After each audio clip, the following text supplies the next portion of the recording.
no se va a ir, mentira, ahí está parado, ¿te das cuenta, amigo? Entonces, compañero, acá no se impone. ¿Acaso yo lo estoy diciendo al amigo porque tiene ideas opuestas que por qué participa? No, compañero. Entonces, ¿bien? ¿Por qué es ciencia el marxismo?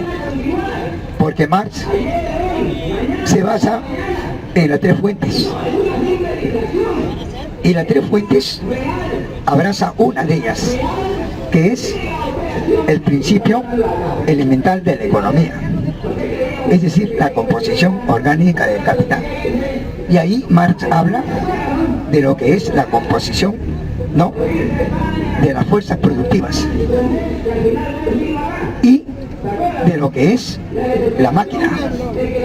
Entonces yo pregunto, si la composición orgánica del capital no es científica, ¿cuáles son las fuentes que niegan la composición orgánica del capital?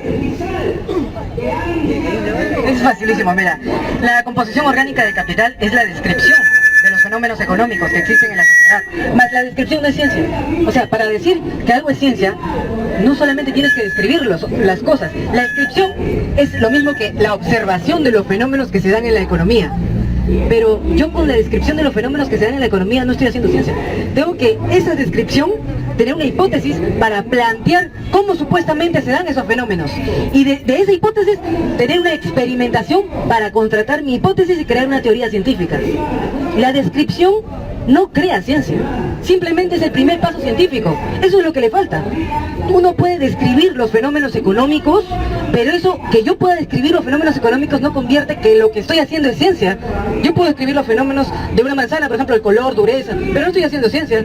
Para hacer ciencia y para conocer realmente la manzana, tengo que someter la manzana a un tipo de experimentación, al método de oxidación de la manzana, a saber sus moléculas, a cuantificar sus átomos. Ahí estoy haciendo ciencia, pero no se puede cuantificar los átomos de una sociedad económicamente hablando, porque no existe ninguna computadora que pueda emular una sociedad y decir si realmente el comunismo va a suceder con la abolición del capitalismo futuro. Entonces, no se puede extrapolar, no puede haber una ciencia porque no se puede someter a experimentación una sociedad. Entonces, no estoy negando la ciencia, sino que digo que existen categorías que se tienen que cumplir para decir que algo es ciencia. No simplemente con la descripción de los objetos dados de la realidad yo estoy haciendo ciencia. Si no, si cualquiera fuera científico, así más joven era científico. Bien, caballero. El señor ha dicho bien claro que el marxismo no es ciencia. Él debe saber que una cosa es Marx y otra cosa es el marxismo. Él debe saber que el ismo es un sufijo que cuando se le agrega a un sustantivo le estás dando un grado superlativo. ¿Qué es eso? Es un aporte a las ciencias sociales. Eso es ciencia. Ahora bien, por eso yo le pregunto, si el marxismo no es ciencia, ¿cómo niega él la composición orgánica del capital, que es una fuente? Yo he dicho que son tres fuentes que tiene el marxismo. Es una fuente, la composición orgánica del capital, el capital variable y el capital compuesto. ¿Cómo niega él eso con la ciencia que él va a plantear? Para que desconozca que esto no es ciencia. ¿Me dejo entender? A eso se llama afirmación y negación. Jaime, tú siempre lo has dicho, para que algo sea ciencia tiene que someterse a una hipótesis, a una experimentación, a un método científico. Yo te he escuchado exactamente eso. Ahora, el marxismo como tal se puede definir como materialismo filosófico y materialismo histórico. Entonces, materialismo histórico trata de entender que existen leyes naturales en la historia que son escatológicas, que siempre van a ocurrir. Entonces, el marxismo como tal cree en el materialismo histórico y también el materialismo filosófico, que existen leyes que se aplican a toda la universalidad de la historia, como la ley del cambio de movimiento, la ley de la acción recíproca, y eso no es ciencia. Eso son extrapolaciones a leyes naturales que sí se encuentran en la ciencia, pero son determinadas en cada rango unitario de las propias ciencias prácticas como son. Por ejemplo, en la química vas a encontrar leyes de la química que no se extrapolan a la física. En la física vas a encontrar leyes que no se extrapolan a la biología, porque cada rango de determinación científica es particular. Por lo tanto, cuando uno hace materialismo filosófico, está haciendo filosofía y no ciencia. Cuando uno hace materialismo histórico, está haciendo filosofía y no ciencia. Eso no es ciencia. El marxismo está compuesto por esos dos, son sus ejes principales. Y si no se entiende eso, entonces yo le preguntaría a Jaime, ahora, ¿qué entiende usted por ciencia? Porque anteriormente usted entendía otra cosa. No sé, el amigo cuándo me había escuchado, pero yo siempre parto por un principio. Nunca parto por otro principio. Miren, ¿qué ciencia? Es lo psico. El hombre es un ser psico-biosocial. ¿Qué ciencia? Lo psico. El conocimiento, la inteligencia, las neuronas, ¿verdad? Eso es ciencia. Ahora, la ciencia se divide en dos grandes campos, en ciencias formales y en ciencias fácticas. Las ciencias formales se dividen en dos, en ciencias lógicas y matemáticas, y las ciencias fácticas en ciencias naturales y en ciencias sociales. Eso es lo que hace Marx. Aporta, hace un aporte. El amigo habló de una fuente que yo no la hablé, y si gusta la hablamos. Habló de una fuente que es la filosofía, ¿verdad? Yo estaba hablando de la fuente de la economía, pero podemos hablar de filosofía. Pero el marxismo tiene tres fuentes: la economía, la filosofía y la sociología. Yo estaba hablando de una, que era la economía. Ahora el amigo habla de filosofía. Hablemos de filosofía. Y Marx dice que en filosofía, estoy hablando de ciencia, pues compañero. ¿Qué ciencia? La filosofía que estudia las leyes con objetividad aplicadas a las ciencias sociales. ¿Ya, compañero? Entonces, el compañero mueve la cabeza, pero no quiere debatir. ¿Te das cuenta, amigo? ¿No? Bien. No quiere debatir, pues, pero ahí está, pues, ¿ya ves? Molestando. ¿Te das cuenta, amigo? Bien. Entonces, amigo, ya dije yo lo que es ciencia. Ahora bien, ahora usted diga lo contrario a lo que yo he dicho, para entrar a intercambiar ideas. Alguien le pregunta, creo que vamos a abrir el micro a los demás porque en realidad usted menciona que la ciencia es neuronas, todo lo hemos escuchado, que la ciencia es tener conciencia, pero no sé quién da esa definición. O sea, realmente aquellos que estudian la ciencia, epistemólogos, no pueden definir a la ciencia como algo que tenga que ver exactamente con la conciencia. O sea, la conciencia son procesos mentales, sinapsis, límbico, parasimpático, sinapsis. O sea, ¿qué tiene que ver eso con ciencia? La ciencia no es una categoría material que está dentro del cerebro. La ciencia es un actuar, es una práctica que tiene un método. ¿De quién? ¿De quién? De las personas. ¿Y qué tiene que ver? No tienen que ser las personas, no lo van a hacer los animales. ¿O usted cree que las cucarachas hacen ciencia? Esa respuesta es obvia. Si ya está el sícope, está el sícope. Ahí está el sícope. Ahora, a ver. Pero hay hechos que el hombre no hace ciencia también. Claro, pero obviamente que el hombre tiene que hacer ciencia. Claro. Ahora, ahora exactamente. ¿Cree el hombre cuando es ciencia? Pero dígalo que... Pero claro, o sea, ¿por dónde va el debate? O sea, no sé si entiende. No, pero, o sea, que, Jaime, usted no es claro. O sea, no sé si soy yo, o tal vez otros se dan cuenta, de repente yo sé el problema. Pero usted no está siendo claro para definir qué es ciencia, o sea, no lo ha definido todavía. Yo... Compañero, un poquito más acá, por favor, ¿ya? Más acá, compañero, un poquito más acá. Un poquito más acá. Está molestando, pe, compañero. Está molestando, pe, amigo, un poquito más acá. Compañero, un poquito más acá. No tenga miedo, compañero. Está molestando, pe, compañero. Está molestando. Participe, pe, compañero. Bien, mire, compañero, un poquito más. Hay que abrir el hermano. Mire, compañero. Yo te estoy definiendo lo que es ciencia según mi posición. O sea que tú no vas a aceptar mi posición y está bien, por eso se llama un debate. Un debate es la confrontación de ideas opuestas, ¿verdad? Tú no vas a pensar igual que yo, ni yo igual que tú, si no nos vamos a basar en lo que hemos leído. Yo te estoy poniendo ejemplos, las tres fuentes y las tres partes integrantes del marxismo. Tú hasta ahora no me has dado las fuentes de lo que tú planteas, no me las has dado. Tú estás haciendo una crítica personal, yo no, yo te estoy dando las fuentes en las cuales yo me baso, en un principio filosófico, económico y social. Bueno, desde el punto de vista filosófico también hay una crítica hacia lo que es exactamente ciencia o no. Por ejemplo, uno necesita una experimentación real para tener conocimiento verdadero. Desde el punto de vista filosófico, Kant aseguraba eso. Por ejemplo, desde el punto de vista, y ahí hay un autor, por ejemplo, tienes Thomas Kuhn, también tienes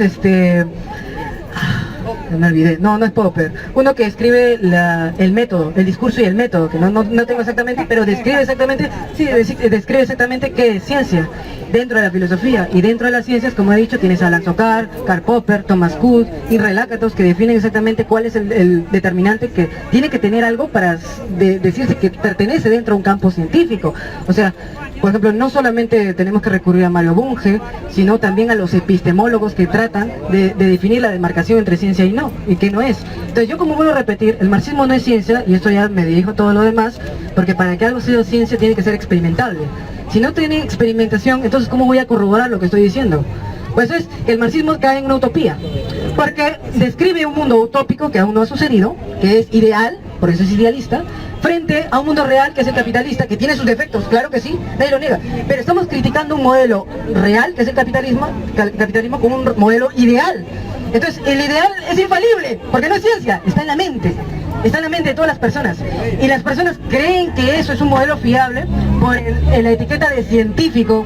Pero ¿por qué categorizarlo como ciencia si ni siquiera tiene un método de experimentación? No se puede experimentar con eso. Ya está, ahora sí, ya estamos entrando a tallar.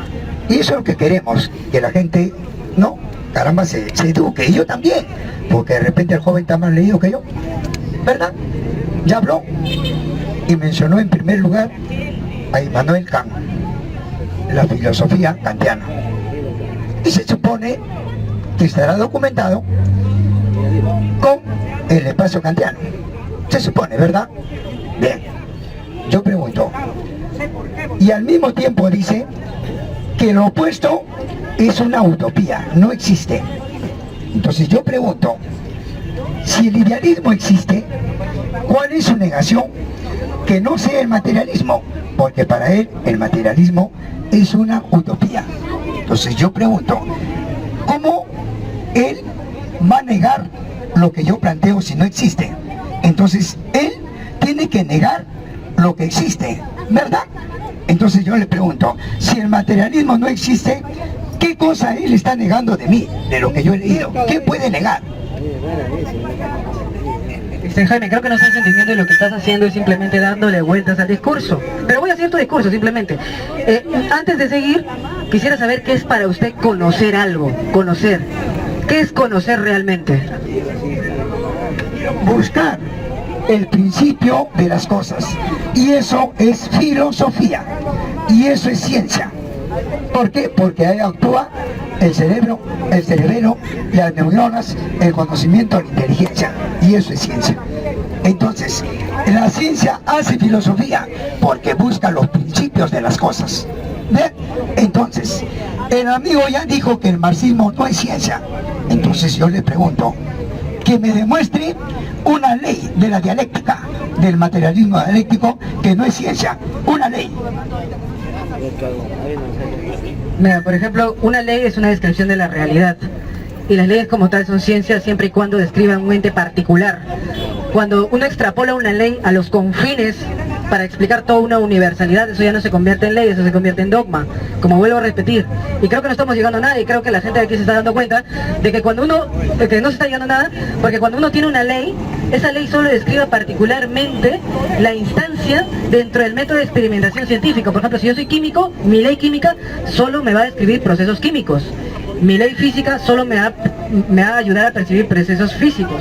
Pero cuando uno se hace de la mano con la filosofía, jala leyes científicas y trata de expresar toda la realidad con leyes científicas. Y de eso no trata la ciencia, porque la ciencia es particular, la filosofía es universal. La filosofía es universal, es radical, es problemática. Y esas cualidades no son características de la ciencia, porque la ciencia habla en un solo idioma, usa matemática, por lo tanto la filosofía no se puede categorizar como ciencia porque no tiene un método cuantitativo, no puede cuantificar. La ciencia habla en un solo idioma. En cambio, por ejemplo, hablando de filosofía, ninguno de los filósofos se ponía de acuerdo exactamente qué era filosofía. ni Anaximandro, ni Anaxímenes, ni Anaxágoras, ni Parménides. Para ellos era distinta cosa de la filosofía. Los grandes filósofos. O sea, vamos a hablar, Marx, para la filosofía era una guía para la acción. Por ejemplo, para Ludwig Wittgenstein, la filosofía era el esclarecimiento del lenguaje. Y así, o sea, para cada filósofo, la filosofía, supone que era ellos lo que hacían, porque eran padres de la filosofía, eran cosas totalmente distintas. O sea, la filosofía es algo tan ambiguo, tan oscuro, tan dialéctico, que al final los propios filósofos no se ponen de acuerdo exactamente cuál es el quehacer filosófico. En cambio, la ciencia sí, esa es la diferencia entre ciencia y filosofía, porque la ciencia sabe exactamente qué está haciendo, porque el mismo idioma que hablaba, por ejemplo, Stephen Hawking, lo mismo hablaba Leibniz. Por ejemplo, los mismos idiomas porque son científicos. Compañero, mira, ¿la ciencia se alinea a la filosofía o la filosofía se alinea a la ciencia? La filosofía tiene que alinearse a la ciencia porque la ciencia descubre las cosas que existen. Por eso uno no puede, claro, pero lo que pasa es que es obvio. Lo que usted está haciendo es lo contrario. Cuando uno dice leyes de la dialéctica, estas leyes son científicas, leyes de la filosofía son científicas. No. Ahora te demuestro, ya veo, te voy a mostrar que tú dices lo contrario. Porque tú me has dicho que el marxismo es una utopía. O sea, tu ciencia desconoce el materialismo histórico y dialéctico, porque es una utopía. Ahora yo te voy a demostrar. Marx se basa en Lavoisier y sociológicamente se basa en Morgan. En Lavoisier es un químico. Bien. Marx, ¿qué dice? Marx dice, no, de que el materialismo dialéctico se basa en las leyes de la naturaleza. ¿Cuáles son estas leyes? La ley del cambio del movimiento, la ley de la acción recíproca, la interacción de cuerpos opuestos y los saltos de cantidad a calidad. Ahora que el amigo me demuestre que eso es una utopía. Primero, una ley es una descripción presente de la realidad, pues, que describe el aquí y ahora. La ley describe el aquí y ahora y lo que está sucediendo. Entonces, ¿qué quiere decir esto?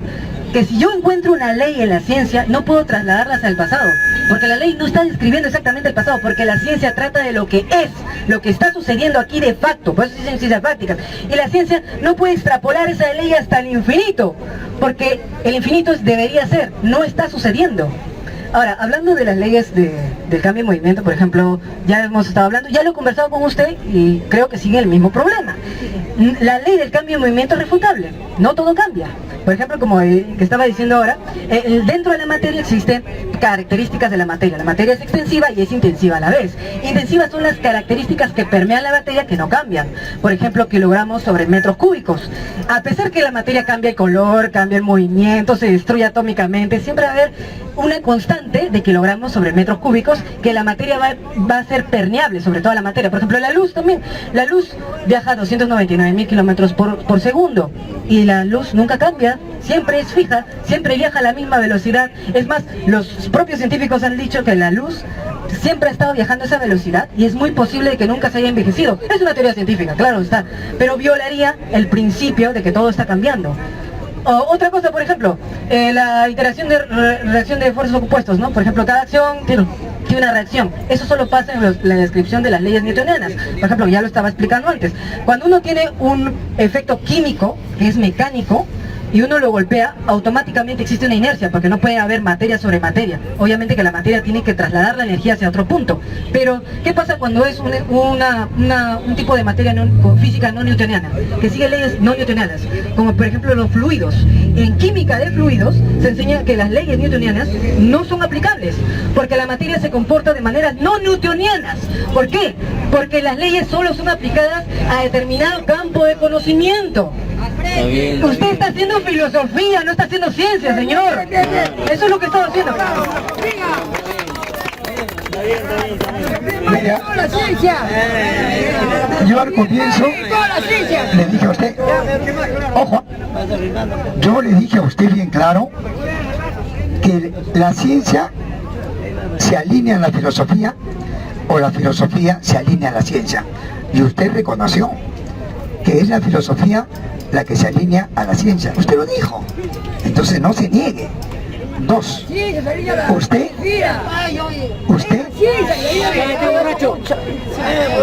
usted acaba de decir y habló de un gran químico.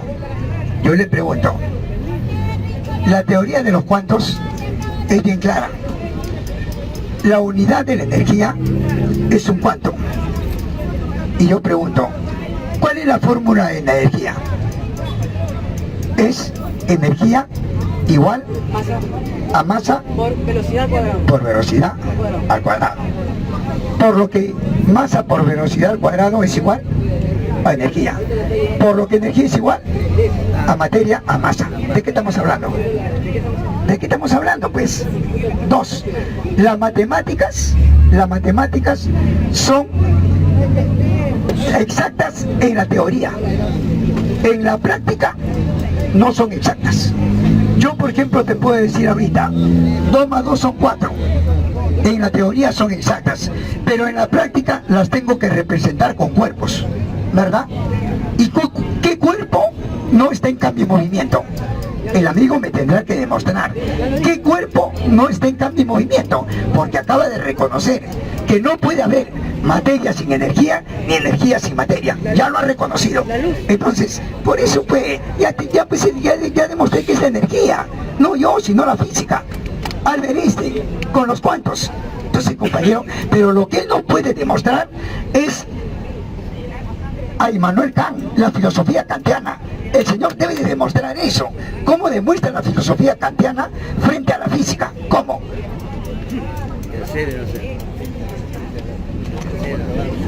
A ver. Bueno, para empezar, los que se preocupaban, exactamente los científicos, aquellos que trataban de explicar los cambios cuánticos y demás, el pionero fue Einstein, pero Einstein luchaba con Bohr.